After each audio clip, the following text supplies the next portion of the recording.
الحمد للہ رب العالمین والعاقبۃ للمتقین والصلاة والسلام علی سید الانبیاء خاتم النبیین وعلی آلہ وازواجہ واہل بیتہ واصحابہ اجمعین اما بعد۔ بعض خواتین فیشن کے طور پر سر کے بال کٹواتی ہیں یا دونوں ابروں کے بھوؤں کے درمیان یہ جو بال ہے ان بالوں کو نکلواتی ہیں یا یہ بھویں بالکل مکمل طور پہ نکلوا دیتی ہیں اور اس کی جگہ سرمے کالے سرمے کا نشان لگا دیتی ہیں، یا مکمل تو نہیں نکلواتی البتہ اوپر سے یا نیچے سے کچھ بال نکال لیتے ہیں اور کچھ باریک بال چھوڑ دیتی ہیں، یا اور کچھ خواتین ایسے ہوتی ہیں جو اپنے جسم کو داغتی ہے۔ داغنے کا مطلب یہ ہے کہ جسم میں مثال کے طور پر یہ ماتھا ہے، یہ دونوں بھوؤں کے درمیان والی جگہ ہے یا گال ہے، اس میں سوراخ کر کے وہاں پر نیل ڈال کر نشان لگوا دیتی ہے جو ہمیشہ کے لیے مرتے دم تک ہی باقی رہتا ہے۔ سر کے بال کاٹنا، خواتین کے لیے سروں کے بال کاٹنا، اسی طرح بھویں بنانا، بھوؤں کے بال نکالنا، مکمل نکالنا یا تھوڑے نکالنا، یہ دونوں بھوؤں کے درمیان جو بال ہے یہ نکالنا، اسی طرح جسم داغنا اور وہاں پر نیل لگا کر نشان لگوانا، یہ سب خواتین کے لیے ناجائز ہے۔ سر کے بال کاٹنا خواتین کے لیے اس صورت میں جائز ہے جب ان کے سر میں کوئی زخم ہو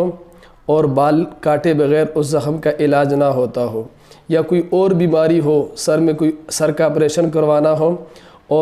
اور بال کاٹے بغیر آپریشن کرانا ممکن نہ ہو یا بہت مشکل ہو، تو اس صورت میں خواتین کے لیے جائز ہے کہ وہ سر کے بال کاٹ دیں۔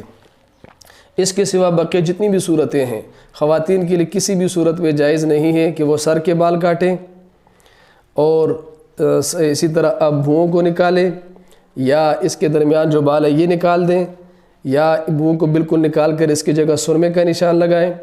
یا تھوڑا سا باریک کرے اوپر اور نیچے سے کاٹے اور درمیان میں تھوڑے سے باریک بال چھوڑ دے، یہ خواتین کے لیے جائز نہیں ہے، اس سے اجتناب کرنا چاہیے۔ اللہ تبارک و تعالی اس فعل سے ناراض ہوتے ہیں، اللہ کے نبی صلی اللہ علیہ وسلم اس فعل سے ناراض ہوئے ہیں۔ یہ بخاری شریف ہے،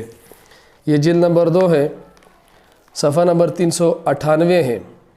اس میں امام بخاری رحمۃ اللہ علیہ فرماتے ہیں عن ابن عباس قال لعن النبی صلی اللہ علیہ وسلم المتشبہین من الرجال بالنساء والمتشبہات من النساء بالرجال، کہ اللہ کے نبی صلی اللہ علیہ وسلم نے ان مردوں پر لعنت فرمائی ہے جو عورتوں کے مشابہت اختیار کریں، اور ان عورتوں پر لعنت فرمائی ہے جو مردوں کی مشابہت اختیار کریں۔ لہذا جو خواتین سروں کے بال کاٹتی ہیں فیشن کے طور پر اور جو خوبصورت نظر آنے کے لیے یا ماڈرن نظر آنے کے لیے یا فیشن کے طور پر سروں کے بال کٹواتی ہے یا بھوؤں کے بال کٹواتی ہے، تو اس حدیث کے روح سے ان پر لعنت ہے، لہذا سے بچنا چاہیے، یہ گناہ ہے اور اس سے اجتناب کرنا چاہیے۔ اسی طرح یہ میرے پاس جامع الترمذی جلد نمبر 1 ہے، صفحہ نمبر 439 ہے۔ اس میں فرماتے ہیں کہ لعن اللہ عن ابن عمر ان النبی صلی اللہ علیہ وسلم قال لعن اللہ الواصلۃ والمستوصلۃ والواشمۃ والمستوشمۃ۔ واشمہ کہتے ہیں اس خاتون کو جو کھال کو سوئی سے کھود کر نیل ڈالے اس میں اور نشان اس کا برقرار رکھے، اس کو کہتے ہیں، اور اس پر اللہ کے نبی صلی اللہ علیہ وسلم نے فرمایا کہ اللہ تعالیٰ نے ایسی خواتین پر لعنت فرمائی ہے، اس سے بھی معلوم ہوا کہ یہ گناہ ہے، اس سے بچنا ضروری ہے۔ اسی طرح میرے پاس فقہ کی معتبر کتاب رد المختار علی الدر المختار حاشیہ ابن عابدین کے نام سے مشہور ہے، اور اس کو شامیہ بھی کہا جاتا ہے، شامی بھی کہا جاتا ہے۔ اس کی جلد نمبر 9 ہے اور صفحہ نمبر 671 ہے۔ اس میں تنویر الابصار میں فرمایا، جو الدر المختار کی شرح ہے اور تنویر الابصار کے نام سے مشہور ہے، اس میں ہے وفیہ قطعت شعر رأسها اسمت ولعنت، کہ عورت نے اپنے سر کے بال کاٹ لیے، اسمت وہ گناہگار ہوگی، ولعنت اور اس پر لعنت ہوا، وہ لعنت کے قابل ہوئی، اس پر لعنت کیا گیا۔ زاد فی البزازیہ، کہتے بزازیہ میں یہ بھی ہے وَإِن بِإِذْنِ الزَّوْجِ،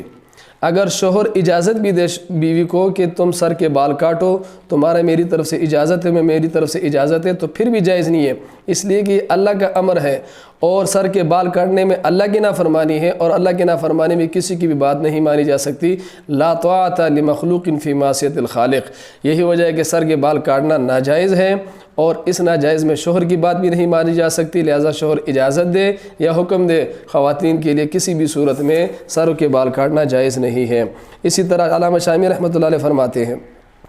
والمعنى المؤثر العلة المؤثرة في اسمها التشبه بالرجال فإنه لا يجوز كالتشبه بالنساء، کہتے ہیں بال کاٹنے کی وجہ، بال کاٹنے کو جو شریعت نے ناجائز قرار دیا، اس کی وجہ یہ ہے کہ یہ بال کاٹنے کی وجہ سے یہ عورت مردوں کے مشابہت اختیار کر لیتی ہے، یہ مرد کی مشابہت ہو جاتی ہے۔ اس وجہ سے جس طرح مردوں کے لیے جائز نہیں ہے کہ عورتوں کی مشابہت اختیار کرے، خواتین کی مشابہت اختیار کرے، اسی طرح مرد کے لیے بھی جائز، اسی طرح عورت کے لیے بھی جائز نہیں ہے کہ مرد کی طرح مشابہت اختیار کرتے ہوئے بال کاٹ لے۔ اسی طرح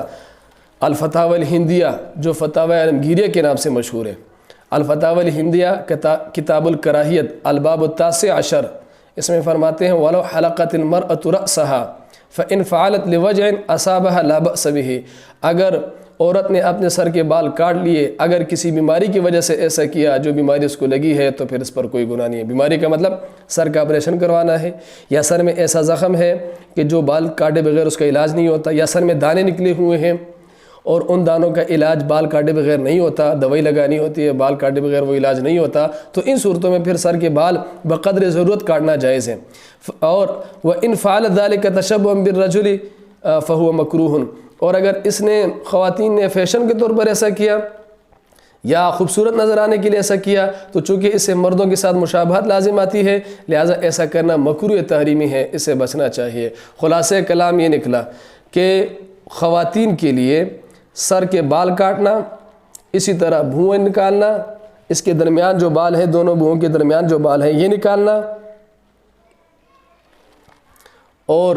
اسی طرح اس کو بالکل اکھیڑ کر اس کی جگہ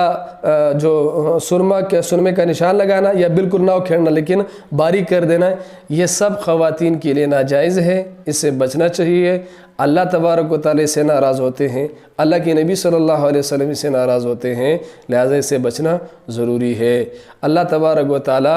ہمیں اس پر عمل کرنے کی توفیق عطا فرمائے، اور اللہ تبارک و تعالی ہمیں ان تمام کاموں سے محفوظ فرمائے جس سے اللہ تعالی اور اللہ کے رسول صلی اللہ علیہ وسلم ناراض ہوتے ہیں۔ وآخر دعوانا الحمدللہ رب العالمین۔